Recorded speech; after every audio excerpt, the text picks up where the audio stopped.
Pai do Senhor, meus irmãos, boa noite. É sempre bom estar aqui com os irmãos. Hoje nós vamos estudar a aula de número 12 e eu louvo a Deus pela oportunidade de aqui estarmos ministrando para os irmãos essa aula tão abençoada, que ao ler, ao estudar a aula, para me preparar para ministrar para os irmãos, eu confesso que fiquei assim maravilhado, mais ainda com o nosso Deus. Então vamos orar dando início, amém? Deus poderoso e fiel, nós te louvamos nessa noite, Pai, te agradecemos pela tua bondade e misericórdia, Senhor, pela oportunidade de aqui estar. Eu quero te pedir, Espírito Santo de Deus, usa-me, Senhor, para falar com o teu povo, Pai, de maneira especial, em nome de Jesus, amém. Queridos, a aula número 12, ela tem como título Quando Deus se revela ao homem. Esse é o título da nossa aula.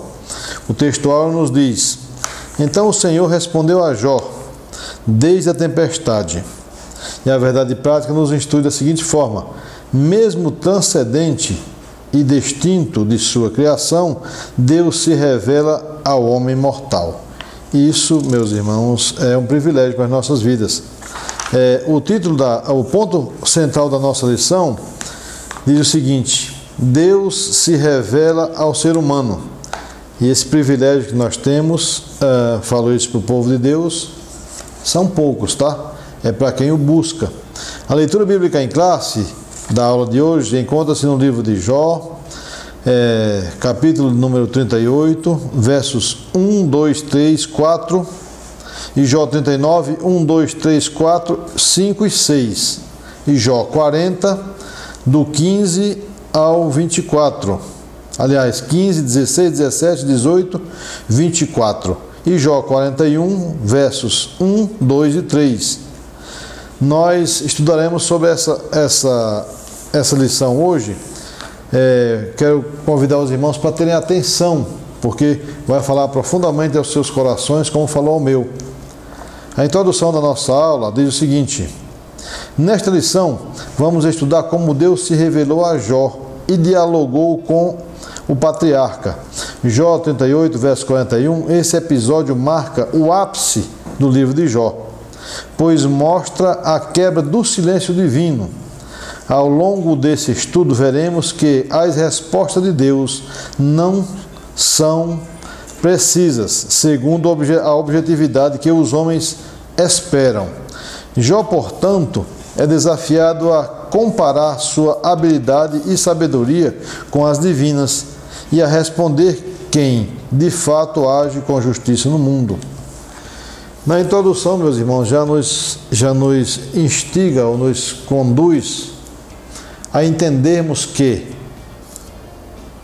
os amigos de Jó, por mais que tentassem o fortalecer naquela ocasião, eles estavam equivocados, no sentido de que queriam que Jó respondesse como se fosse um Deus, quando na verdade só há um Deus todo-poderoso, aquele que salva, que liberta, que cura e que ainda de bondade leva para o céu. Isso aconteceu comigo e com vocês. O primeiro tópico nos diz o seguinte: a revelação de um Deus pessoal, o Deus que tem voz. O Altíssimo havia falado nos 2 primeiros capítulos, mas essa fala era totalmente desconhecida por Jó e seus amigos ao longo do livro. Assim, até o capítulo 38, houve muitas falas sobre Deus.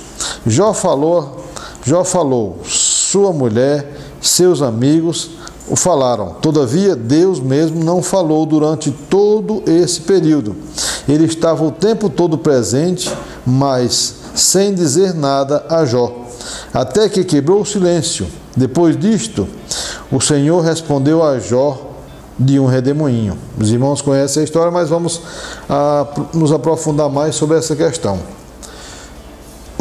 Na ocasião, os amigos de Jó falaram, sua esposa falou, o amaldiçoou, Jó também falou, mas não ouviram a voz do Senhor. O Senhor estava o tempo todo presente, mas não se revelou, porque a ocasião era imprópria e ele estava aguardando o momento certo para se revelar ao servo dele. Então, meus irmãos, trazendo para a nossa realidade, nós vemos que hoje não é diferente. Muitas vezes acontece comigo, com vocês, de Deus se calar. Esperar um tempo e a gente fica preocupado, será que Deus não está falando mais comigo? Ou será que Deus não está falando mais com o povo dele? Não se preocupem, continuem a buscar. Continuem a buscar o Senhor, porque no momento certo, na ocasião apropriada, Ele vai se revelar a você como se revelou a Jó. Amém? A seguir, queridos, diz o seguinte, o número 2 do tópico 1. A poderosa manifestação de Deus. A cena, sem dúvida, é impactante. A cena, sem dúvida, é impactante, parecida com a da pesca maravilhosa. Os irmãos conhecem lá em Lucas 5, verso do 1 a 11, quando se fala da pesca maravilhosa, quando os discípulos estavam a pescar e não haviam pescado nada e o Senhor Jesus mandou que lançassem as redes novamente. Quando Simão Pedro, após seguir a orientação de Jesus, pegou uma grande quantidade de peixes, ao recolher as redes que havia lançado, imediatamente exclamou: Senhor, ausenta-te de mim, porque sou homem pecador. Está em Lucas 5, verso 8. Vamos aos pouquinhos esclarecer esse ponto. Queridos, nós somos homens. E como os irmãos conhecem, homens pecam, homens saem da graça, homens muitas vezes escorregamos. Nós, os homens, fazemos o que não agrada ao Senhor. Quando isso ocorrer com a sua vida, quando você perceber que isso está acontecendo com você, não se assuste, do contrário, é mais um motivo para que você busque mais ao Senhor, para que você esteja mais aplicado na busca, para que você ore mais, jejue mais e busque mais. Porque quando você percebe isso, é um grande motivo. Irmão, mas que motivo é esse que eu percebi que estou pecando? É porque você está na graça. Quando você já não percebe mais isso, quando você não percebe mais que o pecado está em volta de você, é porque, infelizmente, o pecado já se aprofundou tanto na tua vida que está maior que a graça. Então, quando isso ocorrer, não é motivo de tristeza. Por favor, se alegrem e busquem mais o Senhor e Ele se revelará a você. Amém? Como se revelou a Jó. Número 3.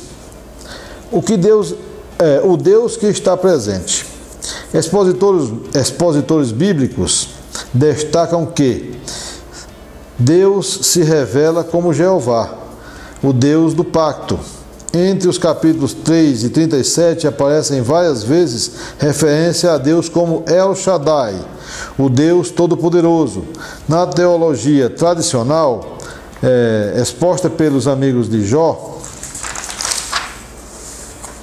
era uma forma fria e distante de se referir a Deus, um Deus que existe, mas que está longe dos homens. Dessa forma, El Shaddai era, no entendimento deles, o nome que identificava Deus como forte e poderoso, mas distante e indiferente. Essa visão tradicional de seus amigos de Deus, acabou por exaltar sua soberania, mas diminuir sua compaixão e misericórdia. Quero fazer uma pausa aqui para discorrer sobre esse assunto. Queridos, Deus é um Deus presente. Na verdade, quem se ausenta de Deus somos nós. Ou o pecado que nós cometemos, que faz separação, que nos distancia do nosso Deus. Porque o prazer do Senhor, o desejo do coração do Senhor é que nós estejamos dependentes, buscando, que estejamos a cada momento colocando diante dele aquilo que nós precisamos e ele com alegria nos presenteia com a presença dele. Ele não se afasta da gente, nós que nos afastamos deles, ou os nossos atos que nos fazem nos afastarmos do Senhor. Mas isso aqui que os amigos de Jó estavam pensando, como foi lido, não é verdade. Ele simplesmente é um Deus presente. Eu falo simplesmente no sentido geral, que na verdade Ele tem prazer de estar conosco. Mas as nossas atitudes, as nossas falhas, os nossos pecados é que nos distancia do Senhor. Mas o desejo do coração de Deus é que estejamos sempre, que Ele esteja sempre conosco. Ele tem prazer em nos abençoar. Amém?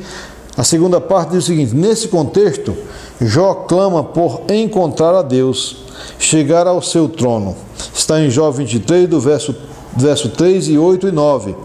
Esse era o grande dilema do homem de Uz, que é Jó. Pensar que Deus o havia abandonado.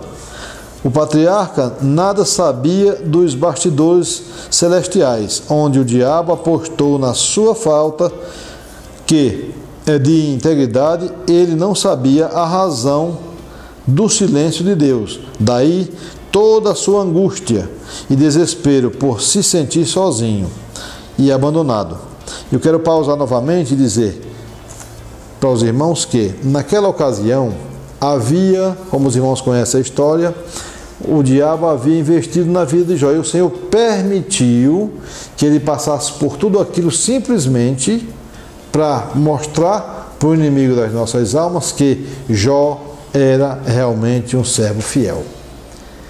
Muitas vezes acontece conosco e nós nos abstemos de algumas coisas, quando na verdade o segredo é um só, queridos, é a busca.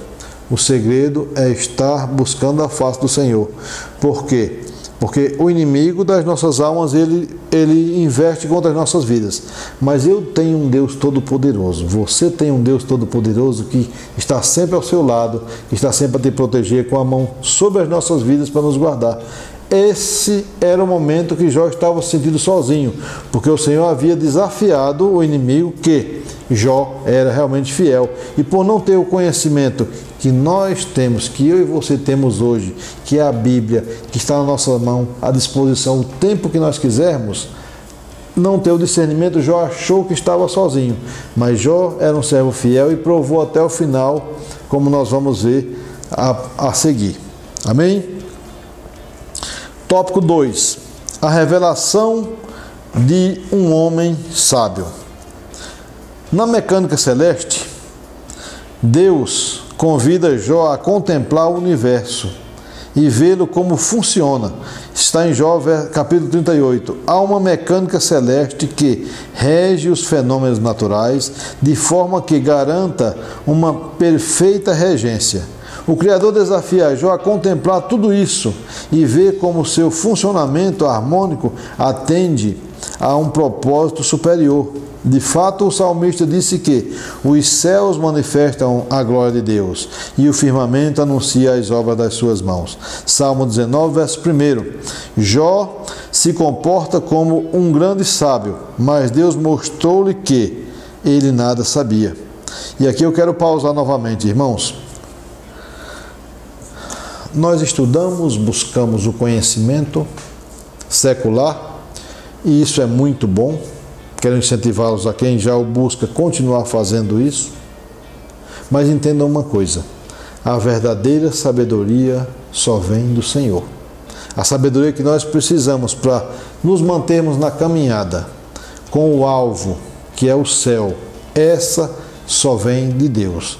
Então, quando nós entendemos que não sabemos nada, que o nosso Deus é quem sabe tudo, é quem pode tudo, é quem nos conduz a tudo, aí nós estamos no caminho correto. Então, eu quero convidá-los a continuar buscando. Queridos, a minha visão, eu quero repassar para os irmãos, repartir com os irmãos, é que não deixem de buscar.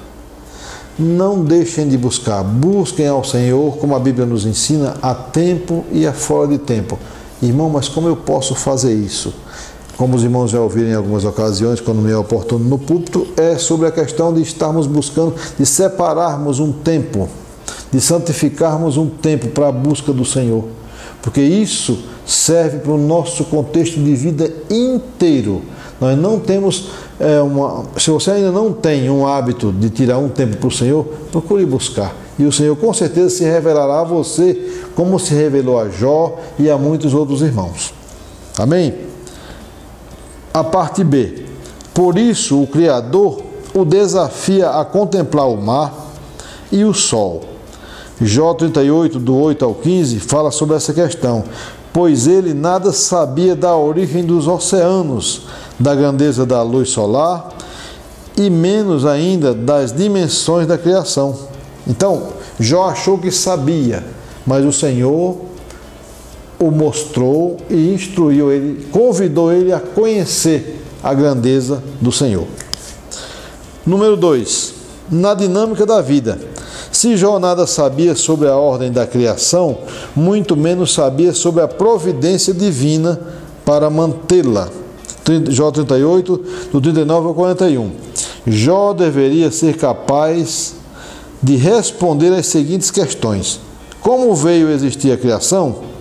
Como ela é preservada? Saberia Jó explicar como Deus faz para alimentar os leões e seus filhotes? Como as cabras monteses conseguiam dar cria a seus filhotes e protegê-los dos predadores? E sobre o jumento e o boi selvagem, o avestruz, o cavalo de guerra, o falcão, a águia? Está claro que há uma providência divina que preserva as coisas criadas, cada contorno da criação, cada formação de uma vida e cada ato de preservação da criação é Deus dando-se a conhecer ao ser humano. E aí, queridos, não precisa nos aprofundarmos muito, porque se cada ser vivo, se cada animal, cada ave foi criada por Deus e cada um deles se alimentam de maneira diferente e vivem de maneira diferente e todas existem, todas sobrevivem, o homem não teria como jamais. Por isso que Jó não conhecia. Por isso que ele não achou que tinha esse conhecimento, mas na verdade não tinha, porque esse conhecimento só provém do Criador. Amém? Estou correndo um pouco para que não fique nenhum tópico sem explicação. Número 3.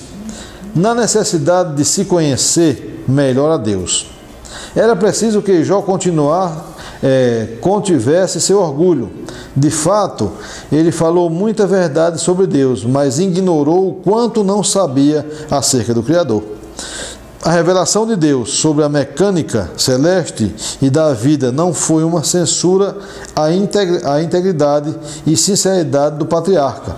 Aos olhos de Deus, ele permanecia um homem justo e íntegro, mas falto de humildade, pois agiu de forma presunçosa ao questionar a majestade divina. Era necessário, portanto, que conhecesse melhor a Deus. Cada contorno da criação, cada formação de uma vida e cada ato de preservação da criação é Deus dando-se a conhecer ao ser humano. Reconheçamos o agir do Criador no universo e em nossa vida. Vamos lá. A necessidade de conhecer melhor a Deus. Meus irmãos, todo conhecimento, tudo que nós buscamos, exige um preço. Eu quero ingerir um copo com água, o nosso organismo necessita. Muitas vezes tem alguém que traz até você, mas na grande maioria das vezes é necessário você ir até ao recipiente, ao filtro ou à geladeira pegar um copo com água. Esse preço que é pago de conhecimento, nós precisamos entender que é necessário pagar, porém, se não vier de Deus, se nós não tivermos a humildade de entendermos que é o Senhor quem prepara tudo, nós não vamos ser abençoados. Então, nesse tópico fala exatamente dessa questão. Jó tinha bastante conhecimento. Não por isso, Jó não era fiel. Não por isso, Jó deixou de ser temente ao Senhor. Mas lhe faltava um pouco de humildade. E essa questão da humildade, irmãos, a começar por mim, é muito profunda, porque às vezes nós achamos que por conhecermos, dominarmos algum tipo de situação, isso independe dela qual seja, às vezes nós nos deixamos levar pela presunção. O que seria isso? Não, eu presumo que eu vou dominar tal ato, ou dominar tal situação. Eu vou a uma reunião, mas eu acho que eu vou dominar o assunto. Aí você não busca. Principalmente, queridos, quando se fala da palavra de Deus.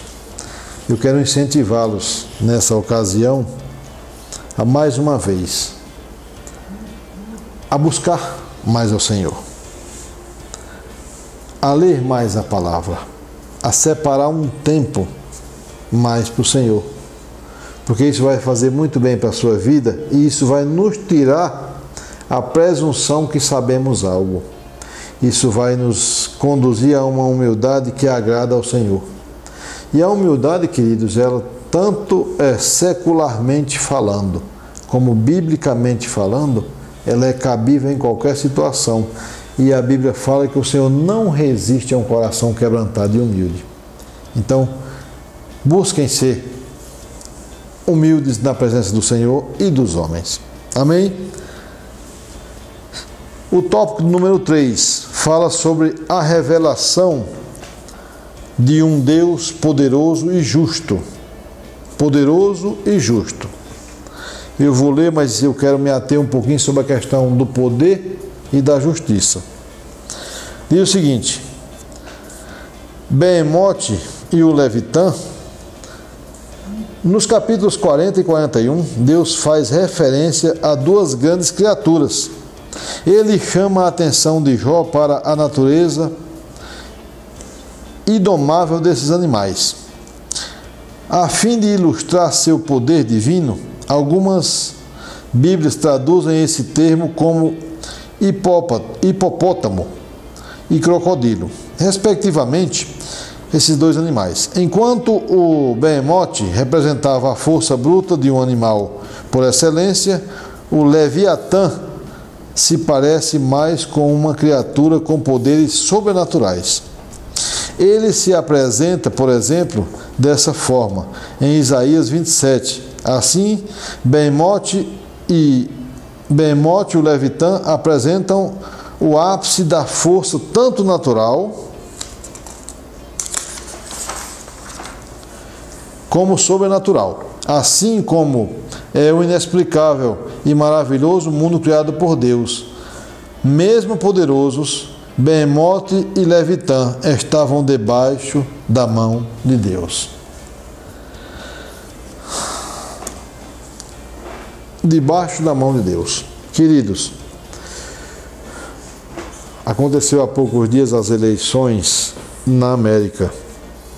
E eu ouvi um repórter falando uma frase que me tocou um pouco, falando que o atual presidente eleito será a partir de janeiro o homem mais poderoso do mundo.